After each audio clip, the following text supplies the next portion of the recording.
नमस्कार। स्वागत है आप सबका मेरे चैनल द नॉलेज ट्रेल पर।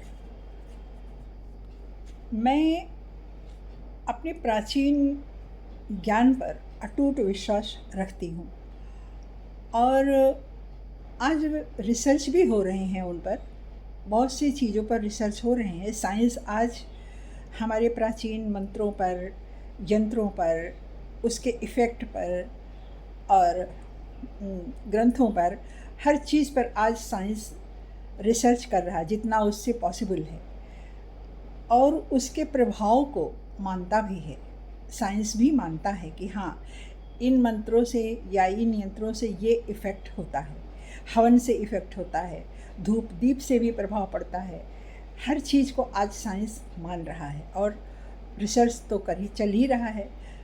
इसका अर्थ है कि यह भी होता है कि हम जहाँ पर थे, बीच में ये जो अंधकार युग आया, इससे हमारे ज्ञान पर, हमारी सभ्यता पर, इन सब चीज़ों पर बहुत गहरा असर पड़ा है, जिसकी भरपाई हम आज भी कर नहीं पाए हैं। तो शुरुआती दौर में तो ज्ञान हम कहाँ से पाए, इसका जवाब तो कहीं लिखा नहीं मिलता और न कहीं कोई सबूत मिलता है। आप जानते हैं, वेदों को श्रुति कहा गया है। श्रुति का अर्थ यह होता है कि जो हम सुनते हैं। तो सुनाया किसने? ये एक सवाल ये होता है कि सुनाया किसने? हमारे ऋषि मुनि जब तप करने बैठते थे तो वो यूनिवर्स से इस तरह कनेक्ट हो जाते थे कि उसकी वाइब्रेशन को, वो उसके नाद को वो पहचान लेते थे और उनको ज्ञान हो जाता था। और जो ज्ञान उनको होता था उसको वे लिख देते हैं, जो आज हमारे सामने वेद के रूप में प्रस्तुत है। तो अपनी ऊर्जा को इस तरह से रखते थे वो कि देव आकर्षित होते थे और ज्ञान देते थे। हमारे ऋषियों ने मंत्रों की रचना तो की है, ये हम सब जानते हैं, लेकिन उन्होंने यंत्रों की भी रचना की है और एक से एक यंत्र रचे गए हैं। साउथ में यंत्रों की बहुत महिमा है। यंत्रों को ईश्वर का अंग माना गया है, शरीर माना गया है और वो बहुत पावरफुल होता है। इसमें से एक यंत्र है श्री यंत्र। श्री यंत्र एक त्रिभुज होता है जो ऊर्ध्वगामी भी होता है और अधोगामी भी होता है। मतलब दो इसके एक का नोक ऊपर निकला रहता है श्री यंत्र का, त्रिभुज का, और दूसरा को नीचे रहता है। इसे शिव, ऊपर वाला शिव और नीचे वाला शक्ति, यानी स्त्री और पुरुष, शिव और शक्ति का कॉम्बिनेशन है ये श्री यंत्र। श्री यंत्र पर अभी रिसर्च हुआ है कि हम श्री यंत्र को अपने सामने रखें, एक दीप जलाएं सामने और उसको एकटक देखें 5 मिनट तक। इसको योग में इसको त्राटक कहा गया है। एकटक जब हम 5 मिनट देखते हैं तो दीपक की जो लौ होती है, रोशनी होती है, वो हमारी आँखों की रेटिना से पीछे हमारे दिमाग में जाती है और इससे हमारे दिमाग की ताकत बढ़ती है। आप जानते हैं अल्फ़ा और बीटा। अल्फ़ा एक आरामदायक स्थिति है हमारे मस्तिष्क की और बीटा एक बहुत क्रियाशील स्थिति है हमारे मस्तिष्क की। जैसे हम किसी मीटिंग में बैठते हैं या आपस में बात जब हम करते हैं तो हमारा दिमाग कितना क्रिएटिव होता है। वो सोचता रहता है कि अब इस बात का क्या उत्तर दें, उस बात को क्या उत्तर दें, इसको कैसे सॉल्व करें। उस समय हमारा दिमाग बहुत क्रिएटिव होता है।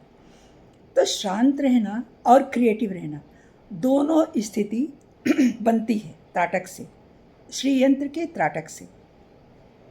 आप सोचिए वो स्थिति कैसी होगी कि हम शांत भी हैं और क्रिएटिव भी हैं। आपने देखा है, महाभारत में पूरा सुना है और हम सुनते भी आए हैं।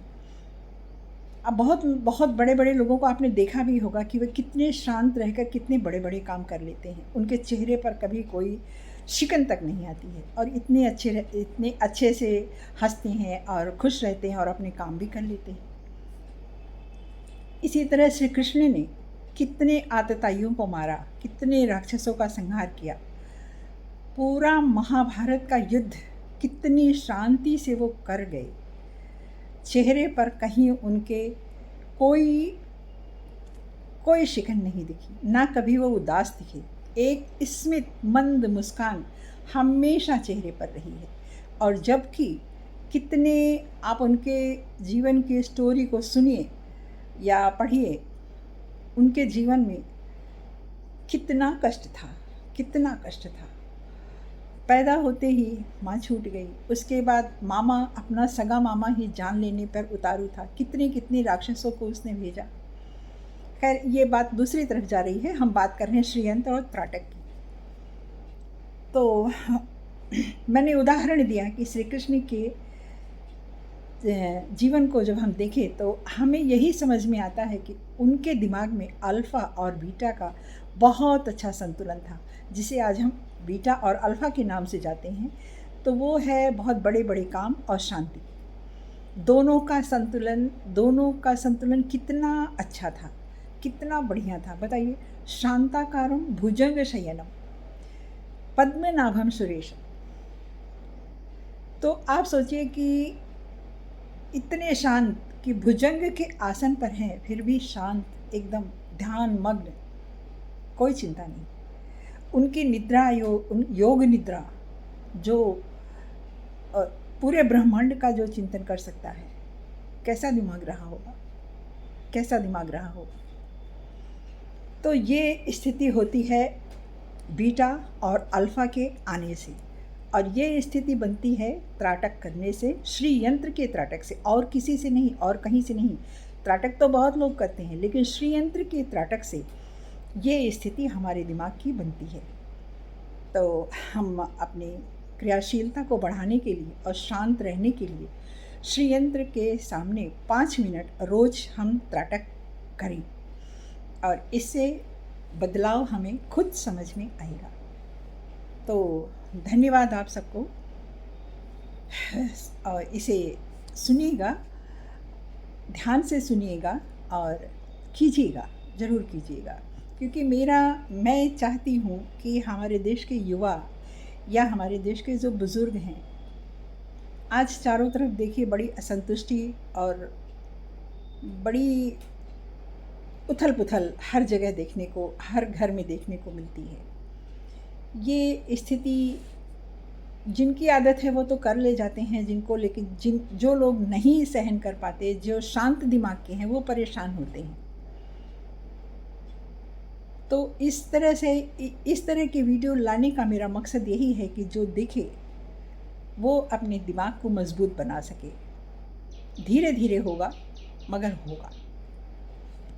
तो धन्यवाद। लाइक कीजिएगा, शेयर कीजिएगा, और कोई प्रश्न हो अगर तो ज़रूर पूछिएगा। मैं खोज कर लाऊंगी अपने ग्रंथों से, अपने प्राचीन पुस्तकों से, विद्वानों की पुस्तकों से, कहीं से भी आपके प्रश्नों का उत्तर ज़रूर दूंगी। तो धन्यवाद।